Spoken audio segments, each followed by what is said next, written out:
Alright, so we're back. Happy spooky season, everyone. Today's topic is obviously hating your art. We all do it. We're all guilty of it. Let me click this real quick.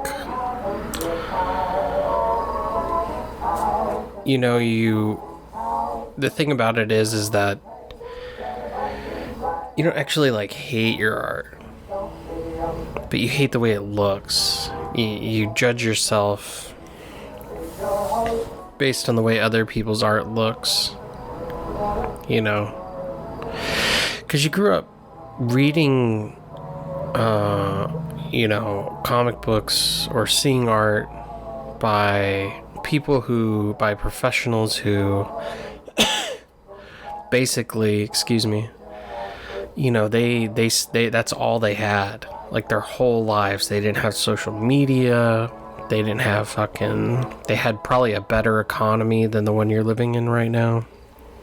And that's not a politically charged statement, it's just fact.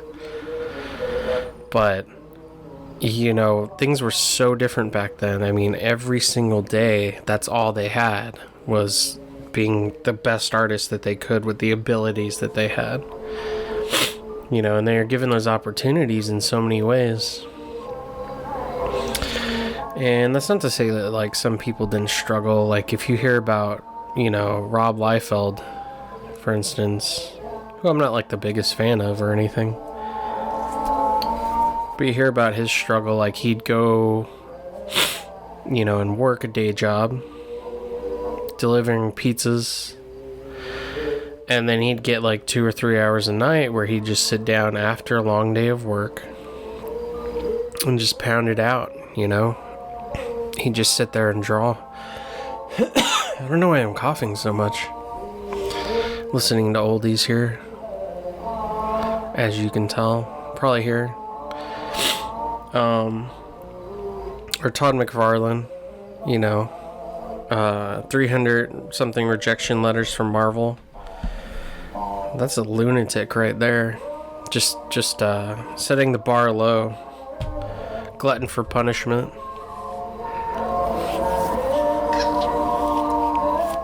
I guess I'm the same way. It doesn't matter. That's the thing, though, is you hate your art because you're comparing it to somebody else. You hate your art because you're judging it based on someone else's work. But what you should be doing is you should be judging it based on your own standards. And what are those standards? Who decides who the standards are? The standards gods?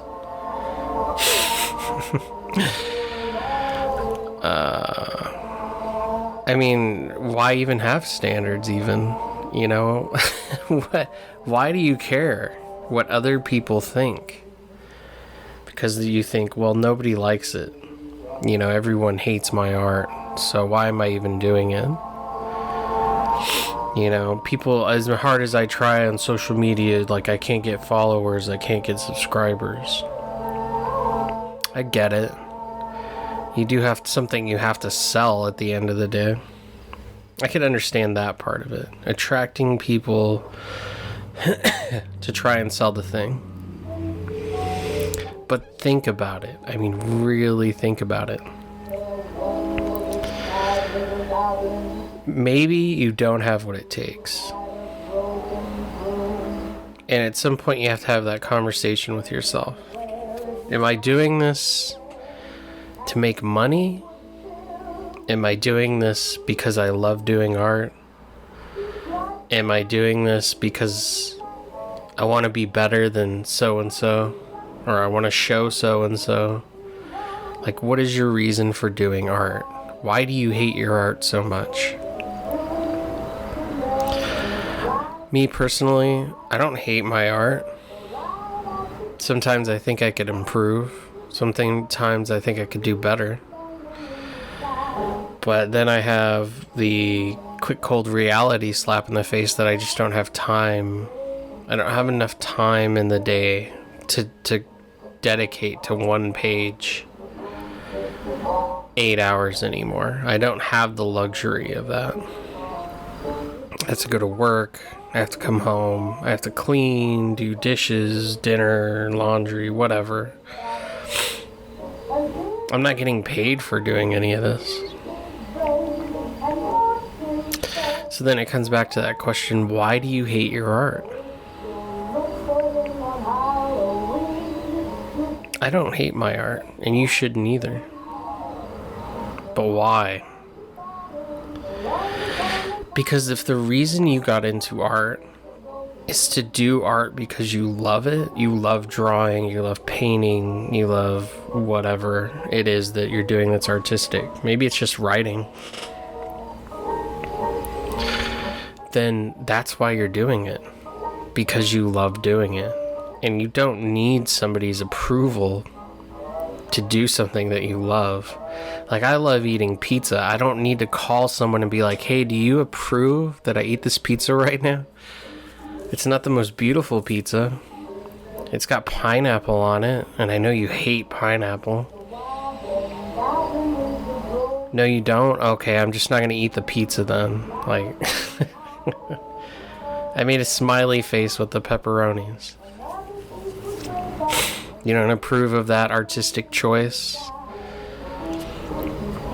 You're thinking, well, duh, that's food. This is art. Well, to me, art is food. It's how I live. It's what keeps me going. That's why I don't hate my art.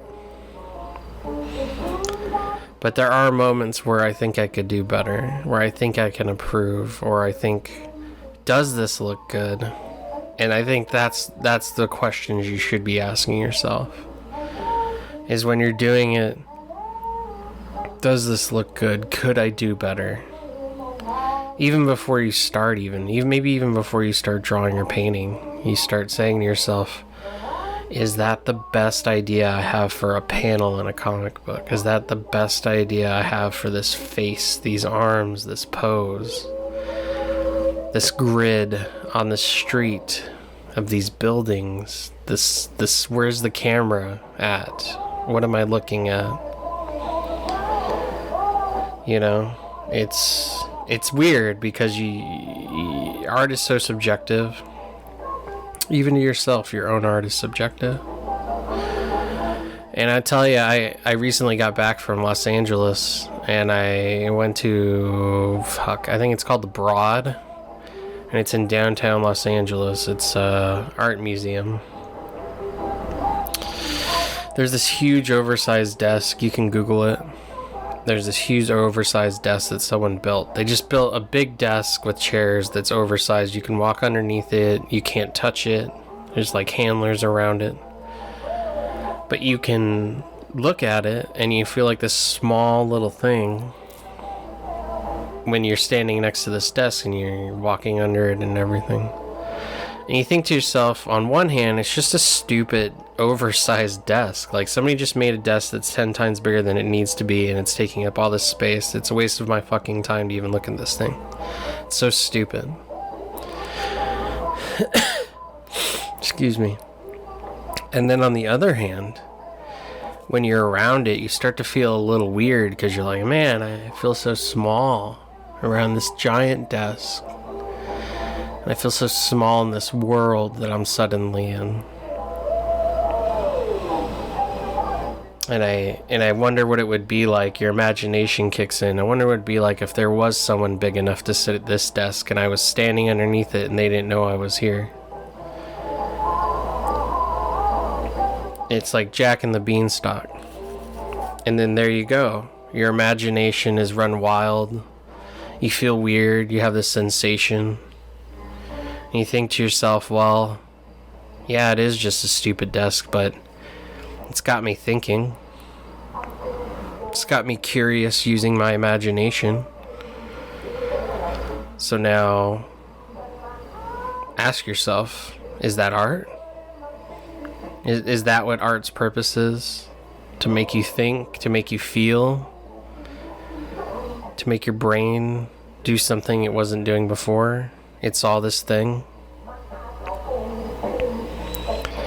Does this person hate their art because they think it's just a stupid, oversized big desk? And that's the thing. It's subjective. You never know. You can judge your art all day, but you'll never know. And somebody could tell you, oh, I love your art. And then somebody could tell you, oh, I fucking hate it. You're a lousy artist. So, do you hate your art? Why? Is it for the right reasons? What are the right reasons? Who decides? Again, the art gods, the standards art gods.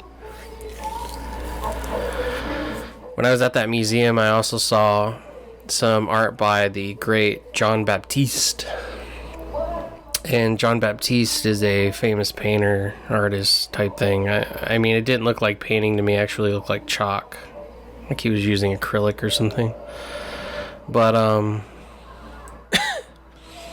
most of his work, when I was there, I tried to derive feelings from it, and I got nothing. Most of it, not all of it. There was a couple where it was like, oh, you know what, this one, yeah, you know, there's something here. But most of it was like, you just scribbled here, you put like a splash here, a couple lines randomly. It's like, oh, is that art? And here I am judging this great artist that's in a museum of all things. He's in a museum. Millions of people have seen his art now. Heralded as one of the greatest. And I'm looking at it and I'm thinking, these are just fucking scribbles.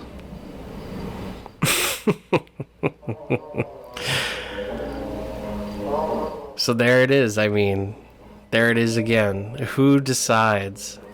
What are the standards? Who are we praying to? Do we have to make sacrifices? You know, does John Baptiste, do you think he cares if he has enough followers? When he made all of his art in the 80s or whatever the fuck he did it, there's no social media. He couldn't gauge how many people liked his art.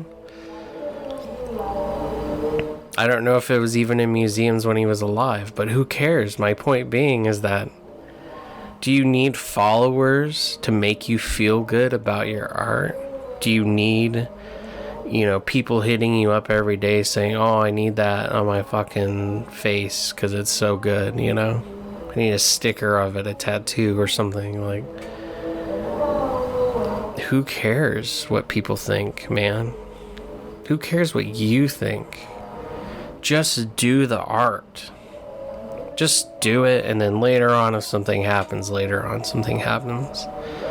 But in the heat of the moment, when you're just doing scribbles on paper, that should be the best moment of that day, of your life of that day. Because if you love art, that should be the highlight, is the creating of it. It's not what happens after, putting it out, getting it published, hearing feedback, people love it, people hate it, blah, blah, blah. Shit don't matter. It's the creating, the process. You know, every time I do a comic book page or I do like a cover or something, you know I'm just sitting there doing scribbles. But I'm thinking, I'm creating, I'm feeling this moment, this art.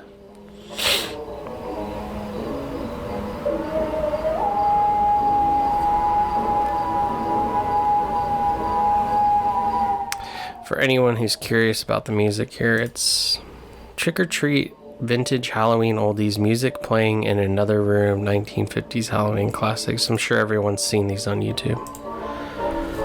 Usually I listen to records on my record player, but it's when I'm inking, not when I'm drawing. Or I'm sorry, when I'm drawing and inking I am, but not when I'm recording.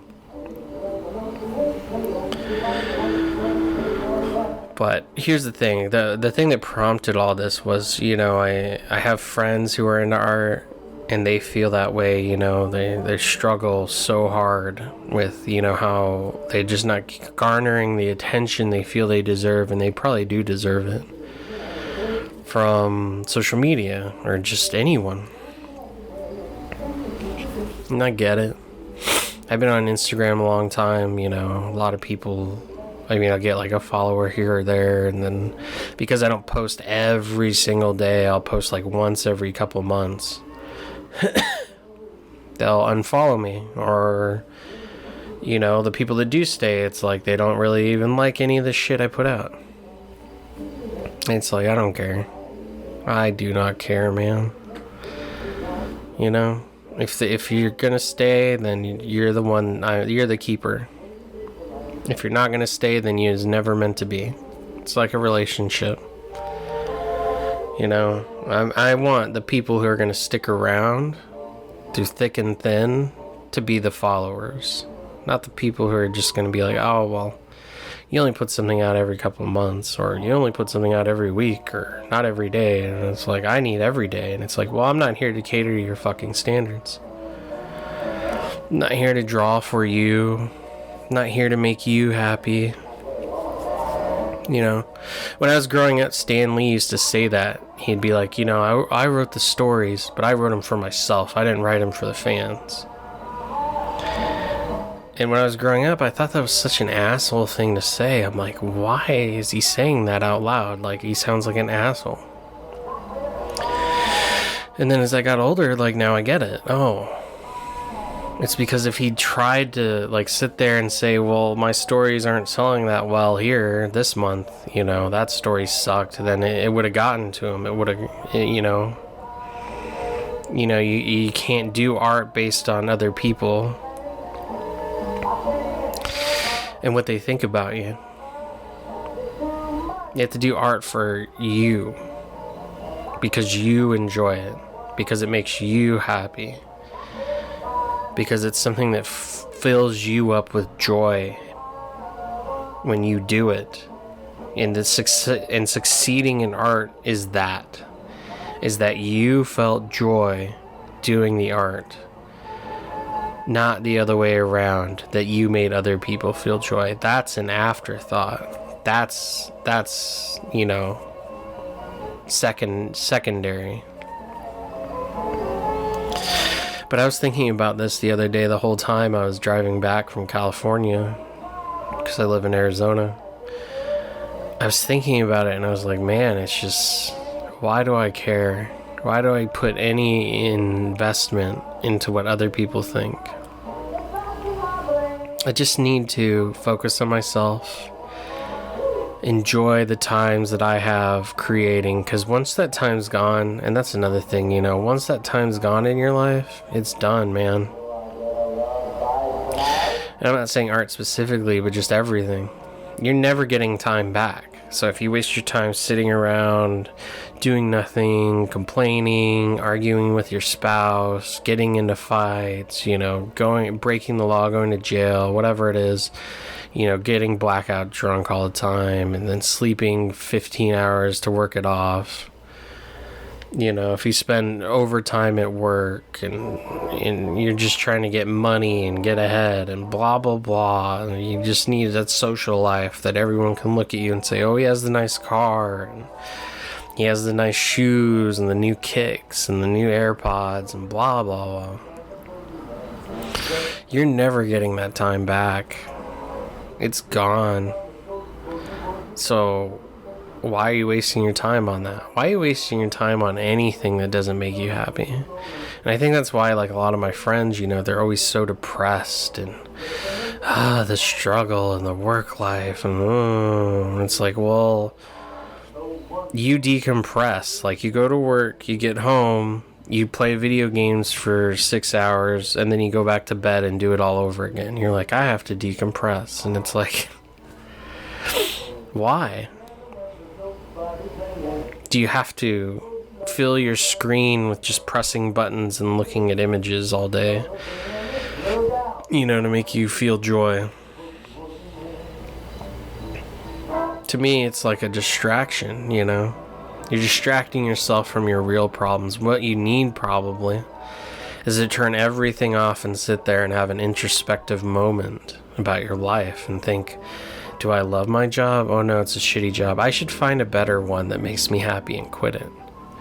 You know, I'm overweight. Oh, I should go to the gym and take care of my body, because that is a part of how my mental health is more stable, is by going to the gym and eating right and blah blah blah, and all I do is drink, or you know, I want to party and stuff. And it's like, there has to be balance. You can't just eat out all the time. You can't just drink all the time, or smoke, or do drugs, or whatever it is you do, or play video games all the time, or watch movies. Like, you can't even draw all the time because it's too much dopamine.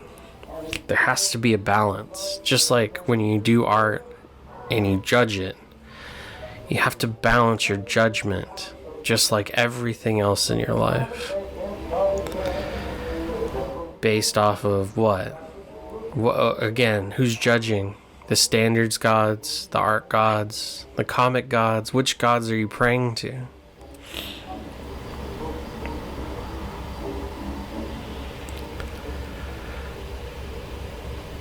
Well, did you answer it for yourself? Because the truth is, I don't have an answer.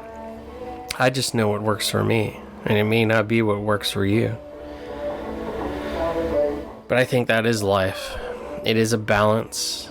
It's a dance. You can't force it. Everything's gonna happen whether you like it or not.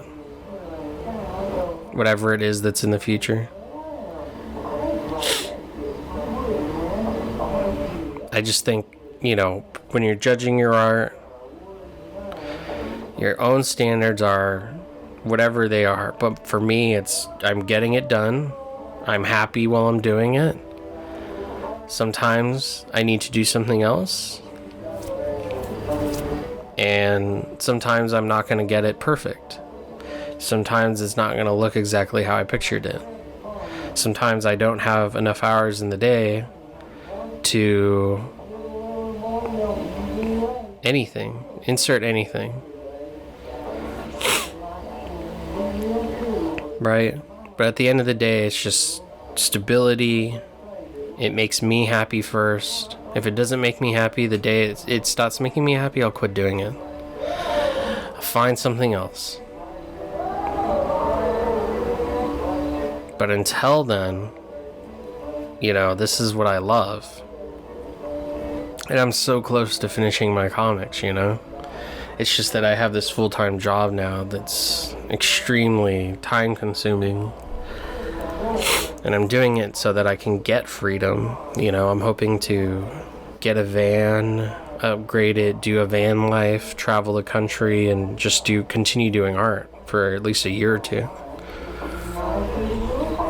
It's my plan.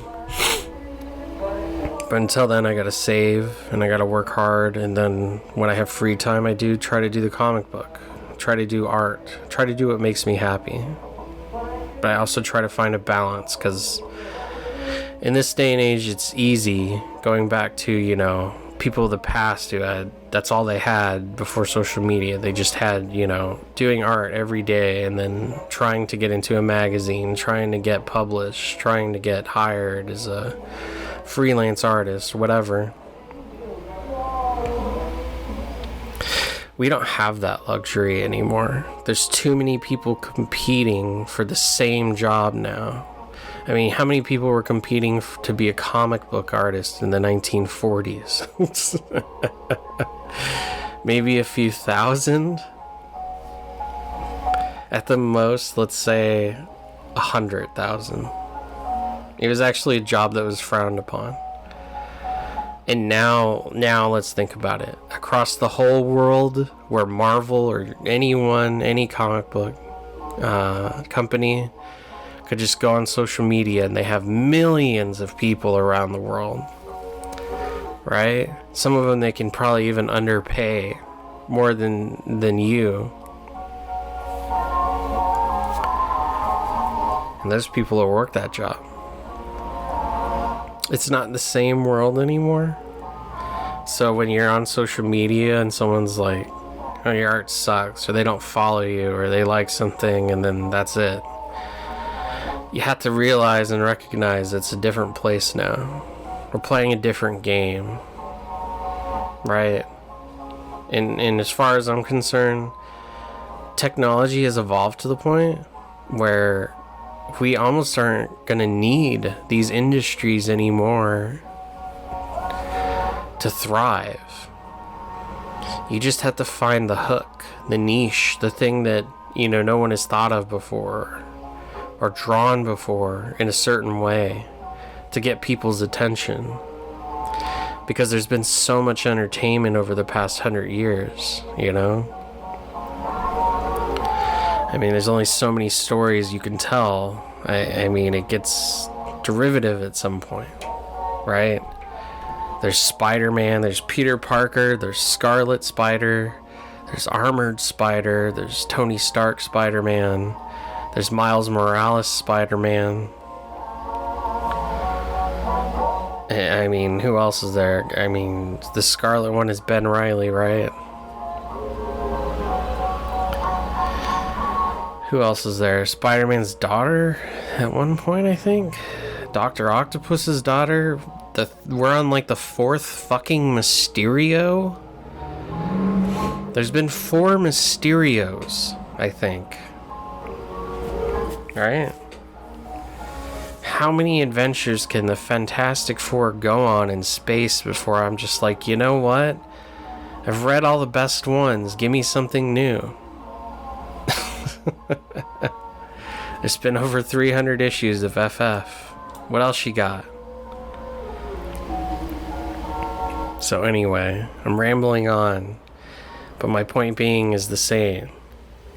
Judge your comic book art. Judge your art. Judge it based on your happiness, not how people react to it. You're doing this for you, not for them. Because you are the creator, and the art is only as good as you make it for you. So don't worry about social media. Don't worry about anything else. I understand if you're trying to get followers to sell something. If you're worth it in your own mind, then it'll come in time. If it's not something that people want to buy, then it was something that was personally and deeply done for you. But just remember something, and that's that you need to stay unique. You need to be unique. If you're doing the same thing that everyone else is doing this day and age, with millions of people online doing the same thing you're doing, then are you unique? Because if you're not, you need to be. Stick out. Do something different. Otherwise, you're doomed to just be like everyone else. Find a way in. Let your art do the talking. Do it for you. Alright, I'm done rambling. Jesus. Till next time.